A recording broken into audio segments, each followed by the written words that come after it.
Barabara kabisa mpenzi mtazamaji, bila shaka hii ni KDR TV na karibu. Jina langu ni Omari Musa. Kiongozi wa muungano wa Azimio One Kenya Mheshimiwa Raila Odinga, ambaye pia ni kiongozi wa chama cha ODM, kwa hivi sasa aandaa mkutano na viongozi mashinani kule jijini Nairobi. Baadhi ya viongozi hao ni viongozi kutoka katika kaunti hiyo ya Nairobi. Na moja kwa moja kutoka hapa jijini Nairobi tupate jinsi Mheshimiwa Raila Odinga anavyofanya mkutano huo jijini Nairobi. Wajumbe wamechaguliwa Nairobi mzee. Na na mlemavu wetu mmoja nani Ronald alikuwa MCA. Last time alipokosa nilimweka chairman wa CDF. Ronald Milare. Sasa hii bado nimemteua arudi kwa kamati ya CDF, waungane na wale wakikubaliana wachague yeye kama chairman, aendelee kufanya kazi yake. Sasa hiyo ni mambo ya wale watachaguana. Huyu ndio youth leader wetu wa Makadara. Rona anatoka Nyanza. Huyu anatoka Western, Hamisi Kotiriki. Yeye nimempa deputy manager wa constituency. Lilian nimemweka kwa constituency, nimemtoa kwa roads board, alisema anataka mshahara, sasa nimeweka kwa mshahara kwa constituency level. Na huo ndio women leader. Nimefanya vibaya? Kwa hivyo mzee, hii issue inaleta mambo mingi. Hao wajumbe lazima wajue ni wewe ulitupatia ticket. Hii sio mtu walitoka nyumbani kwao akaenda akachaguliwa.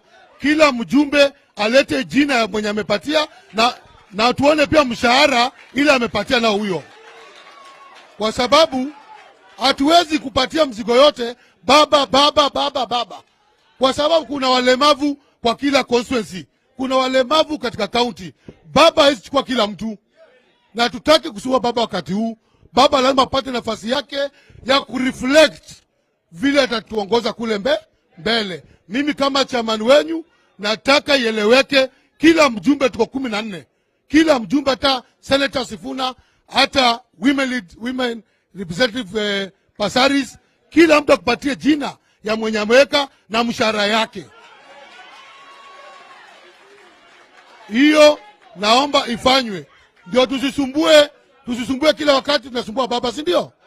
Wangapo wanasema baba apewe nafasi yake. Si apewe nafasi yake? Na mimi nataka kuuliza baba leo akisema right, tutaenda wapi? Akisema left, tutaenda wapi? Wangapi mnapenda baba kwa roho ndani? Mnampenda? Chama yetu Azimio, muungano wetu itafanya kazi. So wale mnanungunika mkiongea kwa barabara, propaganda, sijui nini, msimamo wache mambo. Hiyo tabia mbaya sana. Wewe kama una issue kuja uulize. Wacha kuweka huko maneno huko barabarani.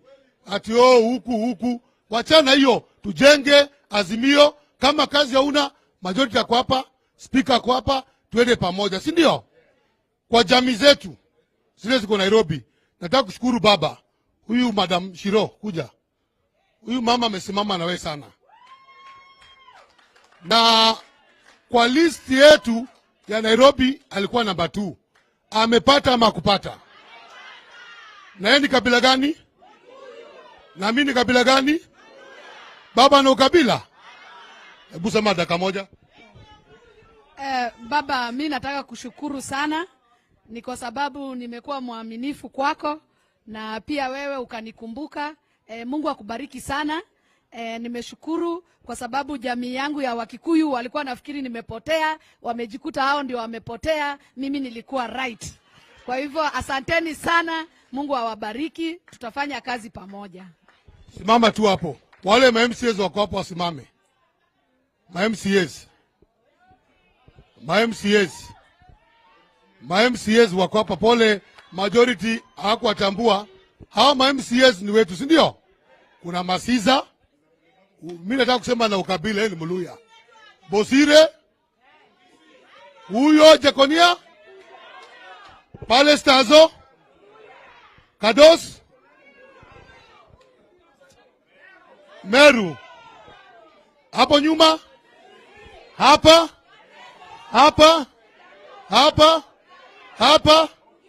hapo. Si imechanganya? Sasa utasema baba ni mkabila ama si mkabila? Kwa hivyo tumefurahi ama tujafurahi? Pigia MCA makofi. Asante. Na wengine mambo na majority wajakuja. Ya mwisho.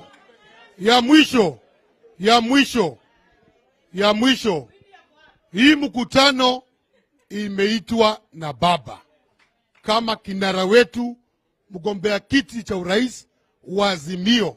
Ni mkutano wa viongozi wa Azimio wa Nairobi. Tumeita jamii zote, viongozi wote kukuja tu kuweka mwelekeo na kuonesha kwamba bado tunamuunga baba mkono, tutasimama na yeye kwa sababu ni baba yetu wote. Na kila mtu vile amesema, kama si baba, kama si chama, na yeye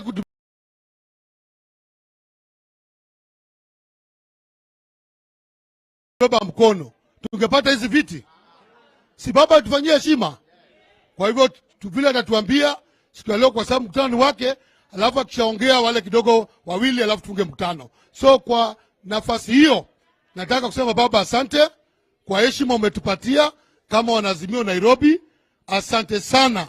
Hata kama ukutuona kwa wakati wa uchaguzi vizuri, Nairobi walikupa kura zote. Si ni kweli? Wangapi walipatia baba kura hapa? Mulimpatia? Beba tu hivi kama ulimpatia. Mulimpatia? Na bado mnampenda? Aende mbele ama asiende mbele? Astaafu ama endelee? Wangapi wasema baba endelee? Mnakubali endelee? Kwa hiyo heshima tusimame wote.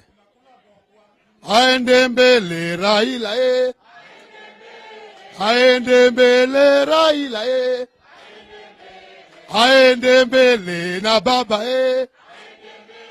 aende mbele na baba aende mbele na Azimio aende mbele na Azimio Ndio maana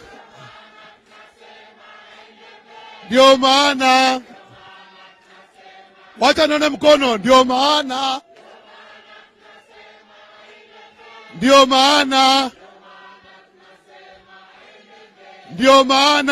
watu nione mikono.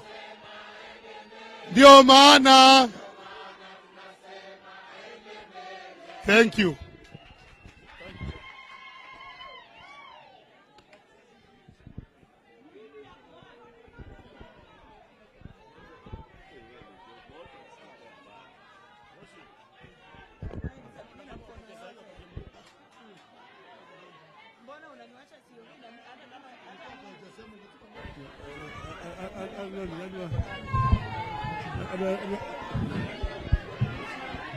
Hello.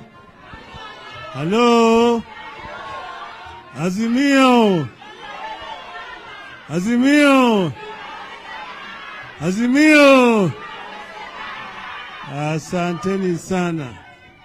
Asanteni sana.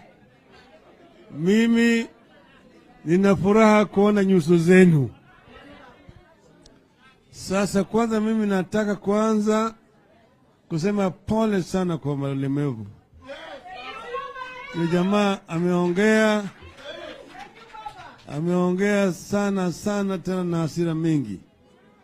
Mimi najua yale ambayo ulisema lazima iwe kiko ndani yake. Panapo nini? Panapo moshi? Ndio. Mimi nimesema mtaambia hao jamaa hiyo makosa yarekebishwe wakati mwingine. Sasa hii kikao ni kama ya kidharura. Maana yake mimi nilisema sitaki kuongea sasa. Nilisema nitaongea wakati ikifika vizuri. Lakini sasa tumelazimishwa kuongea sasa kwa sababu ya yale ambayo yanaendelea. Yale ambayo yanaendelea ambayo ni uchochezi ambaye haina kifani. Ndio sababu tukasema mpaka tuongee sasa. Nyinyi nyote mnajua tarehe 15 mwezi wa 8 yale sarakasi zilifanyika kule Bomas of Kenya. Wakati wa Kenya wanasubiri matokeo, Bwana Chebukati alikuwa ametoroka. Anasema ati ameenda kulala nyumbani kwake. Amekaa huko, wale wa commissioner wengine wanamsubiri, haonekani. Sasa ile ambaye anakuja anasema wale watu ya kwamba ana matokeo. Wale jamaa wanashangaa, matokeo wamepata wapi na walikuwa wametoroka wameenda nyumbani? Ati afisa yangu tayari amefanya hesabu na mimi niko na hesabu nataka kwenda kutangaza. Ilikuwa sasa siku 2 mfululizo walikuwa wamefunga ile televisheni, ilikuwa haionyeshi chochote. Hapo walikuwa wanakoroga mambo. Alafu sasa wale wakamwambia pata kwenda tuketi chini utuonyeshe vile wewe umefikia hiyo matokeo tukubaliane. Kataa, akasema pana, mimi nitaenda kutangaza. Ndio wale jamaa wakasema hatuwezi kwenda na wewe kama sisi hatujaona vile hii wewe umefikia katika hiyo matokeo. Na wakatoroka kutoka pale wakakaja kule Serena wakaongea na waandishi wa habari. Sivyo? Sasa wakaongea na waandishi wa habari wakasema yale ambayo Bwana Chebukati anatangaza sisi kama wanachama wa tume ya uchaguzi hatumo ndani yake. Lakini Chebukati akaendelea namna hiyo, akilinda pale na askari, akatangaza yale. Alikuwa ni yeye na wale vibaraka yake wawili by commissioners, ambaye vile vile waliogopa kwenda na wewe kwenye jukwaa. Alikwenda peke yake. Akaenda peke yake na katoa ile matangazo peke yake.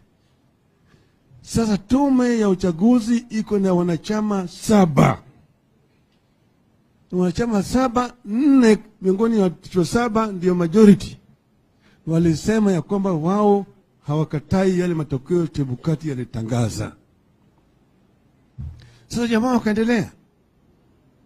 Alafu sisi tukasema hatukubali. Lakini tukakaa kimya. Tukasema tukaenda mahakamani. Mahakama tukakaa pale, kuna mahakama, tukatoa ushahidi ambayo ulimwengu yote iliona. Ushahidi ambayo ilitoka moja kwa moja katika ile portal ya IBC. Wakaangalia. Hata wale majaji wakati ile walipoona yale mashahidi walishangaa. Lakini baadaye wale majaji vile vile walitishwa. Alafu baadaye wakatoa sasa ile uamuzi ambaye hata kila mtu anajua hiyo uamuzi hairidhishi. Tukasema sisi hatukubaliana na hiyo uamuzi, lakini tunaheshimu kwa sababu ni demokrasia. Na tukasema tutaongea baadaye. Tulikuwa tumesema tutangoja tupatia serikali hii ya bandia siku 100. Siku 100 wafanye yale ambayo walikuwa wanataka, waliahidi wa Kenya watafanya. Kwa hivyo sisi tulipanga kuongea tarehe 15 mwezi wa Januari.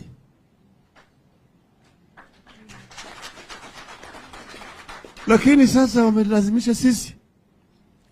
Wameanza sasa kufanya mpango ya mwaka wa 2027.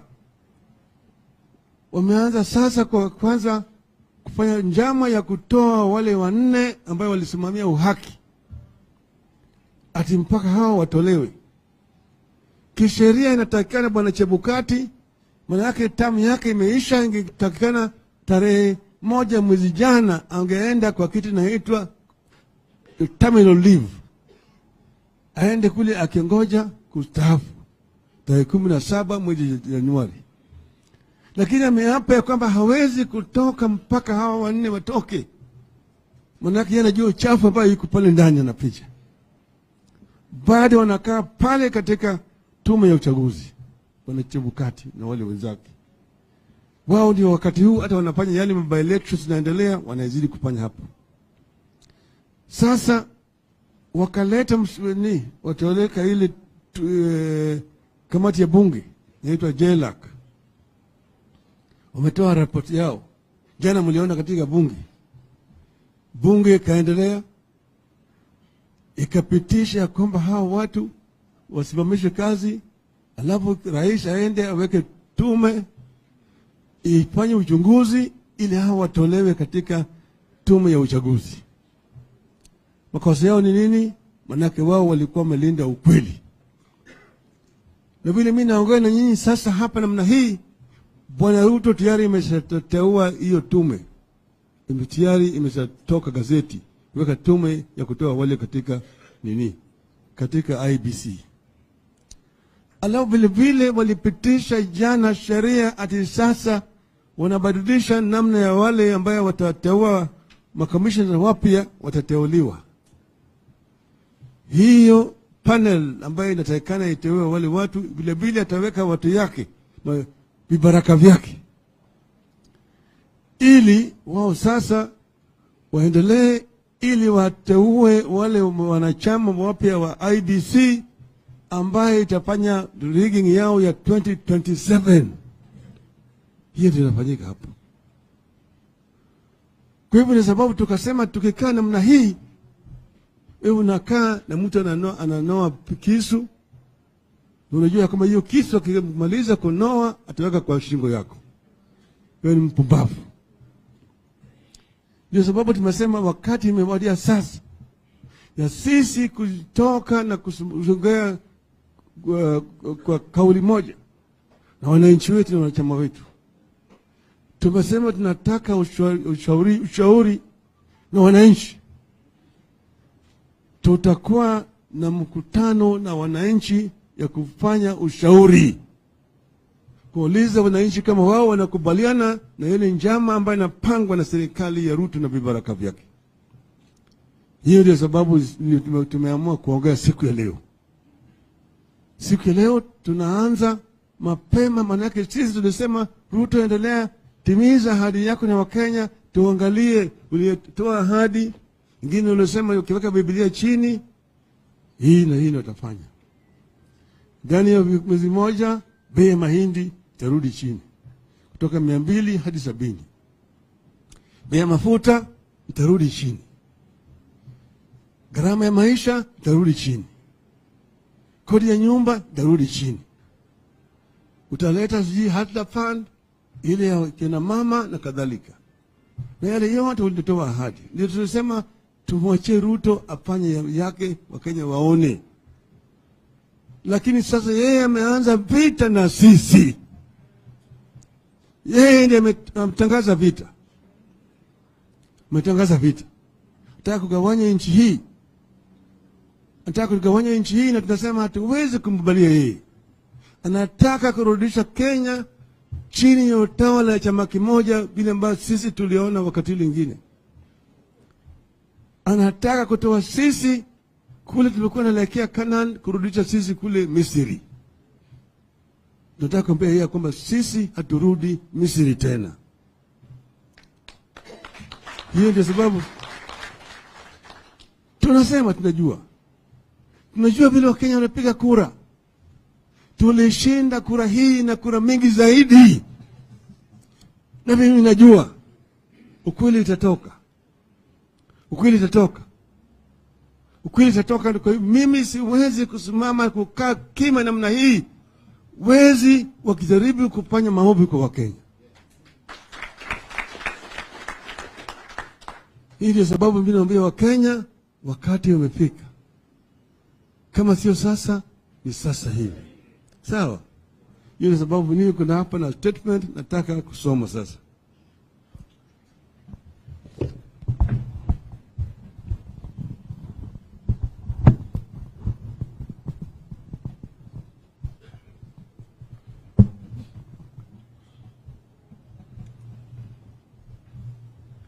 Statement on the start of public consultations on the state of the nation, December 2, mwaka 2022. As was expected, the Justice and Legal Affairs Committee of the National Assembly has recommended the formation of a tribunal to kick out the 4 IEBC commissioners. And as we are talking here, already the tribunal has already been set up.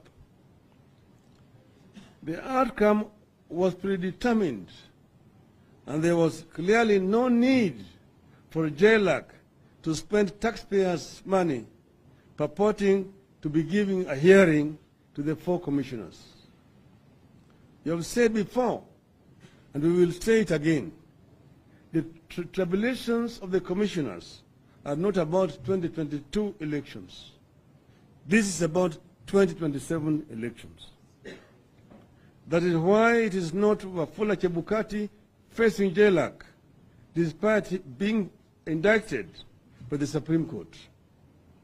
The 4 are being forced out because William Ruto and the Uda administration want a clean slate at the IBC and fill it with his stooges and henchmen for the 2027 elections.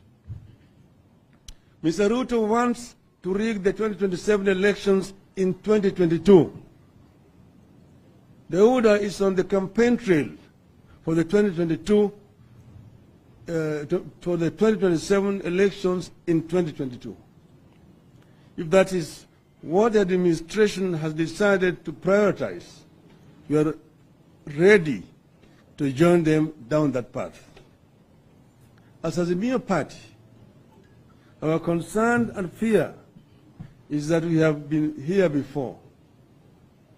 We were here in 2007 when the Kibaki administration single-handedly picked IBC officials ahead of the elections. We protested. We were called names. We were told the administration was acting within the law. That single undertaking, when it was over, left more than 1,300 Kenyans dead, pulled thousands of Kenyans out of their homes, and drove the economy into the gutters through the post-election violence.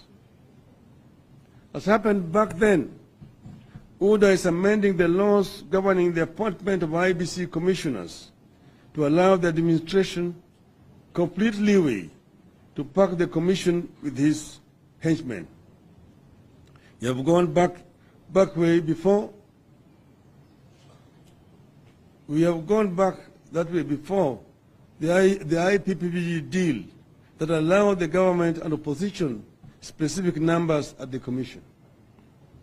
As a new party, we wish to underscore that Ruto has taken a machete to hack the pieces and mutilate the 2010 constitution, which he did not support, with the leader of the red flag.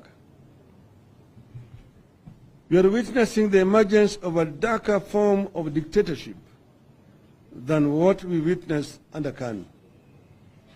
We in Azimio are here to let Kenyans know that with the benefit of history, we are going to protest and resist much more strongly than we did in 2007, because we now know just how wrong this can go if we do not stop it now. So we appeal to Kenyans to get us right and clear. This is not about the 4 commissioners. This is about the 2027 elections that could go terribly wrong if we let the Ruto administration get away with the fires they are lighting. This is about resisting the capture and emasculation of key institutions that need their independence to stand up for the country when need be. We need to jealously preserve and protect the independence of our institutions. In 2020, we witnessed strong and independent US institutions stand up to protect integrity of elections and preserve democracy despite extreme pressure by a section of the executive. That is what we need here. It is what we are launching the fight here, the fight for here today. The judiciary has been captured. The criminal justice system is collapsing. That is why cases are rapidly being dropped, criminals being celebrated and turned into prosecution witnesses. The security sector is being targeted and intimidated so that it can be captured. IEBC is being intimidated so that it can be captured fully. Parliament is half gone through bribery and blackmail. MPs are being bought to shift sides and to ratify the agenda of the executive.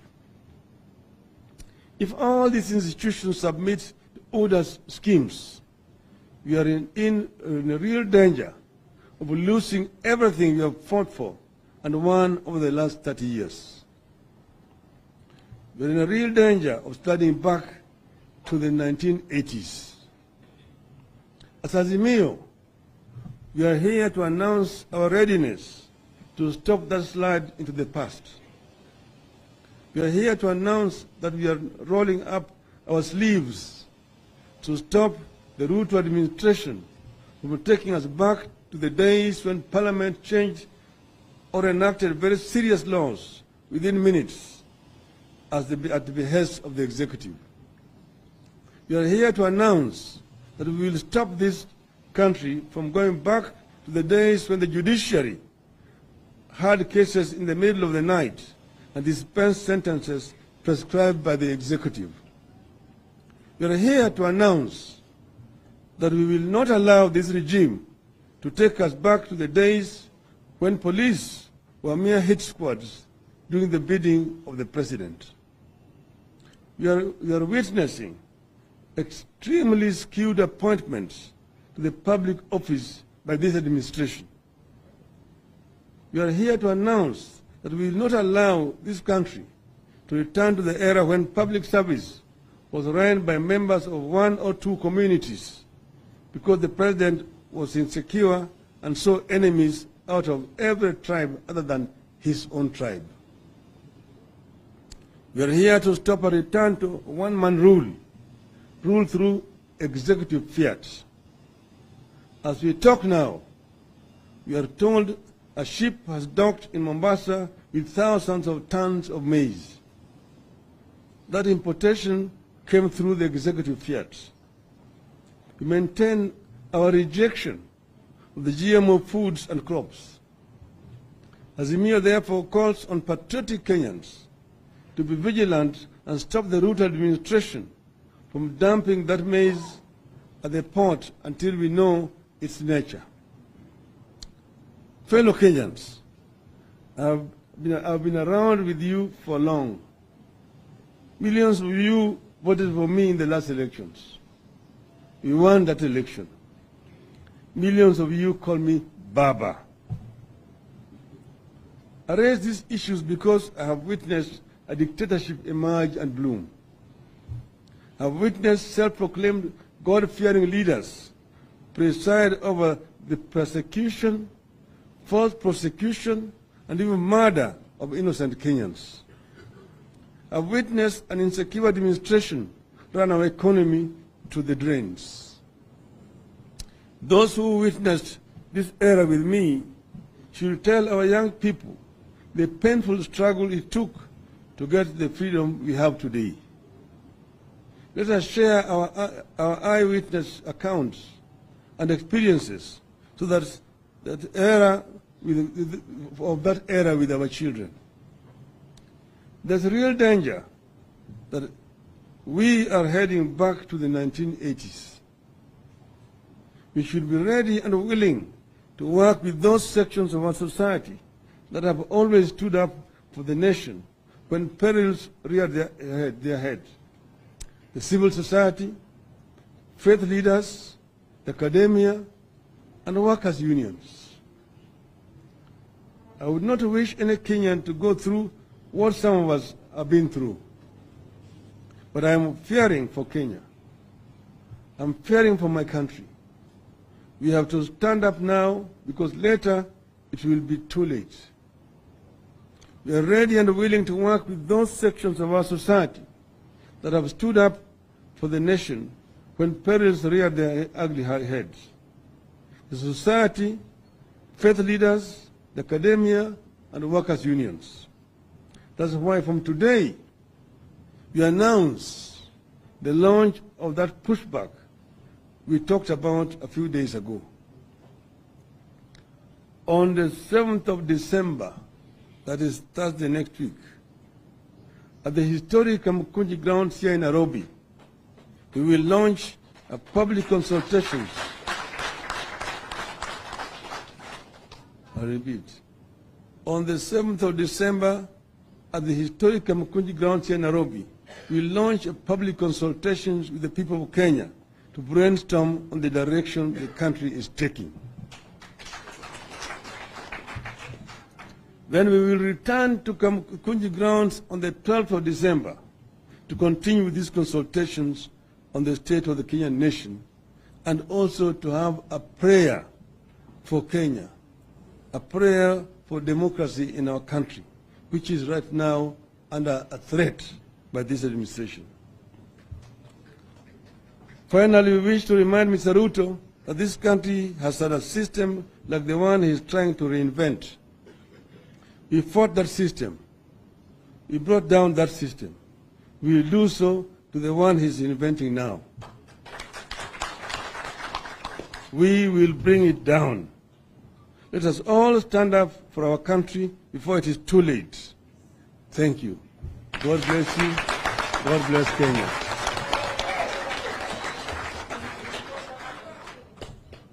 End of the statement. Azimio. Azimio. Azimio. Azimio. Asante sana. Asante sana. Tuomba mketi kidogo. Tupigie baba makofi ya kipekee. Kwa sababu niko na deputy speaker, taomba tu useme hapa kwa wingi wale tuko hapa kama ndio ama la. Asante sana. Chairman wetu, mimi nataka kuuliza kwa wingi tukubaliane, unajua nitauliza wale wamekubaliana na hiyo statement ya baba, semeni ndio. Tena paka isikike State House tena. Kuna wale wanakataana na hiyo statement? Hakuna. Nafikiria amesikia na Wakenya wamesikia. Asanteni, Mungu awabariki. Thank you very much. Asante sana kwa nafasi hii. Nataka kuita chairman mmoja atoe vote of thanks. Chairman na chairman, oimba sio speech, ni kutoa vote of thanks. Baba.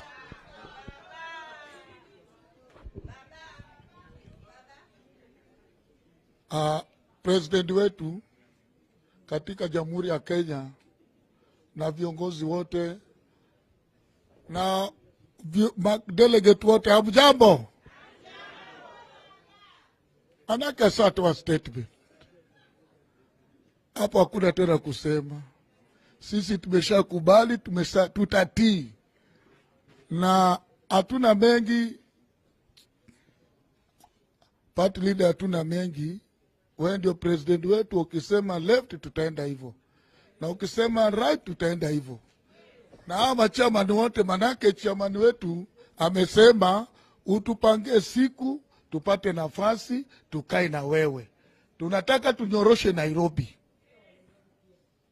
Ukikubali kaa na hawa chairman, waite machia lady, waite youth leader, tutanyorosha Nairobi. Tunakubali na chifu amesema. Na asante, hatutaki kuongea mengi manake mshana wetu mambo yenu party leader amesema. Nani president wetu, na vile amesema ni hivyo.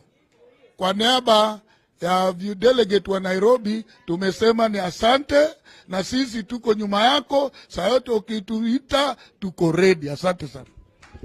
Weka makofi ya juu, weka makofi ya juu ya baba kwa statement mzuri. Tutakuwa Kamkunji tarehe 7, tunarudi Kamkunji tarehe 12. Wangapi wakati najua mko tayari wote, lakini ni makofi ya kipekee ya baba kuwa shujaa wetu, si ndio? Ni nyayo. Tingisha, tingisha, tingisha, tingisha ya baba. Angusha. Bado. Wekea shujaa wetu, kiongozi wetu, kinara wetu, angusha. ingine. Basi sitasema asante. Baba ametoa mwelekeo, si ndio? Speaker ameuliza ndio ama la, mmesema ndio, si ndio hiyo? Alafu sasa ataongea tena, stipend kubwa imesomwa, tutakuwa tunaharibu chakula ambaye tumepika. Leo baba umeongea na tumekubali, ma chairman, my youth leaders, viongozi wote, walemavu, na tunasema tumekubali vile umeongea. Na vile umeongea kama shujaa, tunakuenzi. Vile Mheshimiwa Matoka alisema, tunakuenzi sana. Na mimi nataka kushukuru kwa kwamba chairman mzee, niko na the oldest chairman from Makadara, mzee Ayua, amekuwa banka. Nataka kumshukuru sababu deliver kiti ya Makadara. Si makofi kwake. Mtu mcheza kwao. Sasa siende amenitunza. Haya, kwa hiyo machache tusimame wote, kwa sababu saa imeisha, na tuseme may the grace.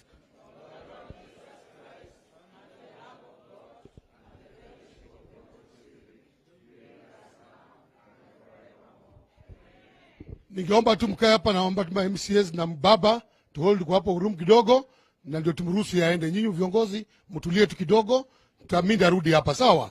Tusianze kumisbehave tena. Asante.